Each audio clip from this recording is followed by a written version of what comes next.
Right, so you want to be more charismatic.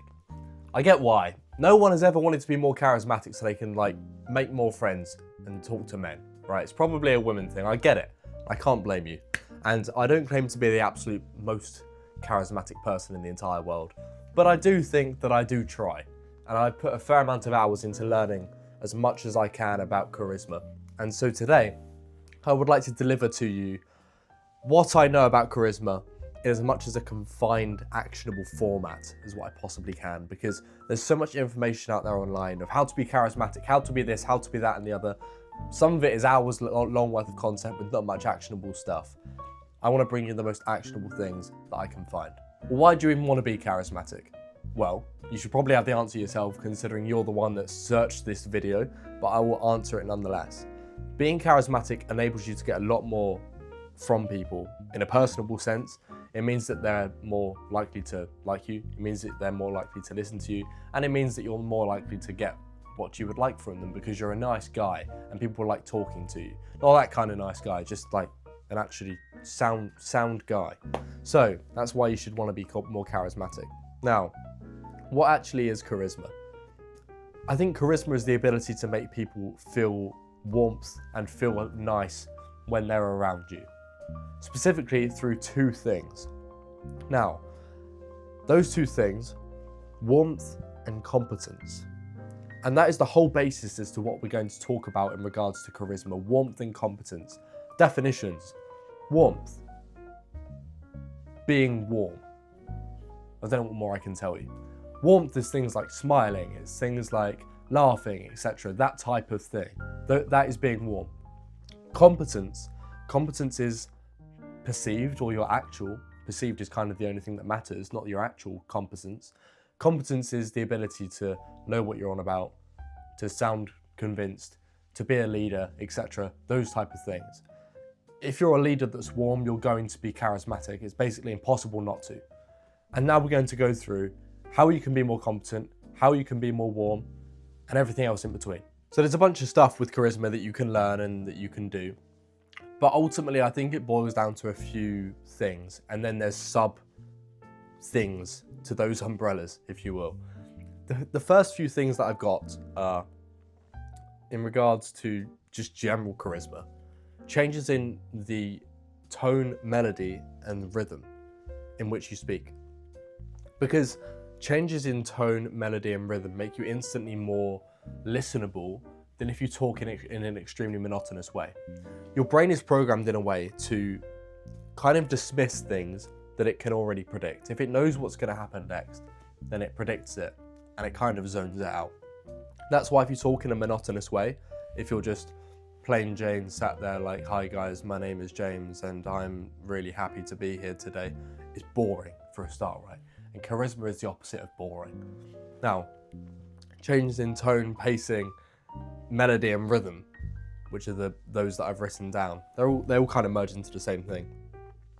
But it's quite simply the ability to slow down, pause, and speed up when you need to.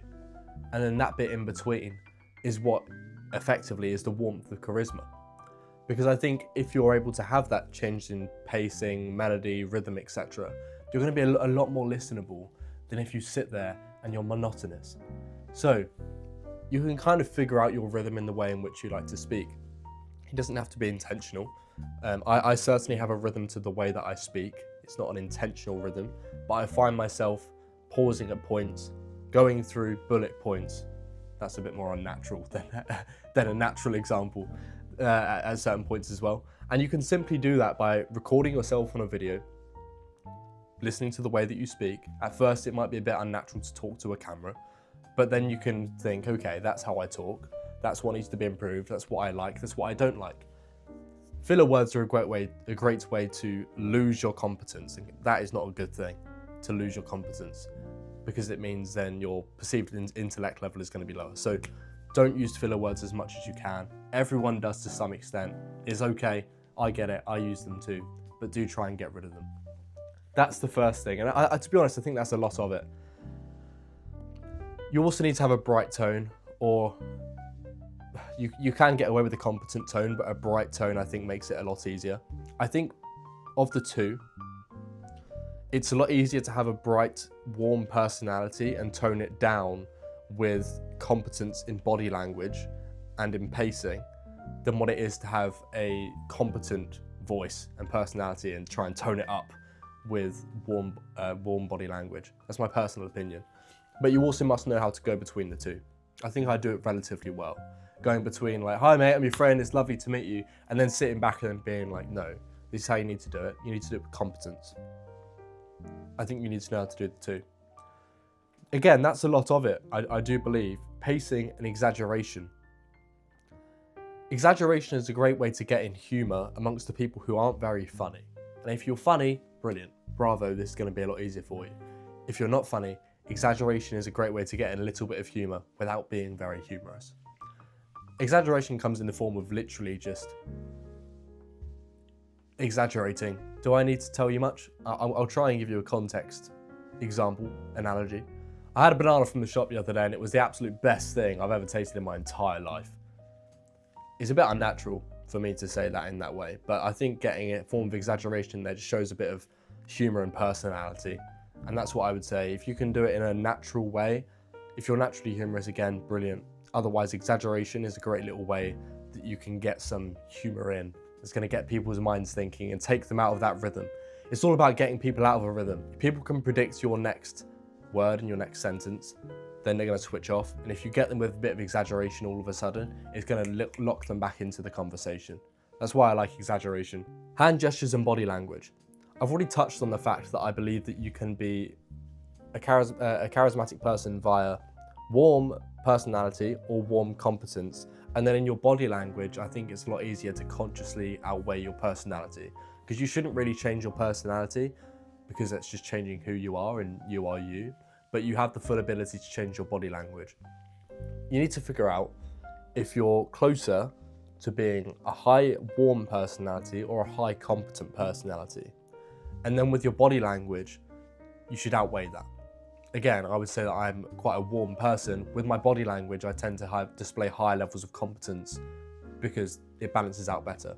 If I was a very competent office type in my personality, then I'd be a bit more warm in my body language. Now, there's a time and place for the two. It doesn't mean that because you're a warm person, you shouldn't use warm body language cues. Not at all. You should just figure out the one that you are and prioritize learning the inverse. Learning sounds very intense. My body language isn't conscious. It's more a case of, you know, like line dancing, where you learn a few moves and suddenly you can dance to every song. So is body language. If you're able to learn a few pieces of body language and then it becomes subconscious and then your brain just naturally does it, then it's perfectly fine and it's authentic as well. Such as competence cues in body language, not sitting like this, for example. This is terrible. It's probably the worst body language position. The distance between your shoulder and earlobe is the most important distance on your body because it displays your level of competence. However, you can also change that up with a warmth cue of having a slight head tilt. The reason that's such a warm body language cue, and maybe you feel a bit more like I'm kind of listening to you more in a weird way because I've got a head tilt, is because I'm exposing my neck more. And in exposing my neck more, it's like I'm saying, you're not a threat to me, it's okay. You can see one of my vital arteries and whatnot that's in my neck. You're not a threat and I'm not a threat. So that's perceived as warmth. Hand gestures, generally, this is innocence, submission, warmth. This is competence. This is, hi, nice to meet you. Hi, nice to meet you. Arrest me. Like, that's what this is. It's a case of, no, you can see I've got nothing in my hand. I'm not a threat. And this is a lot more competent. It's a lot more dictatorial, things like that, right?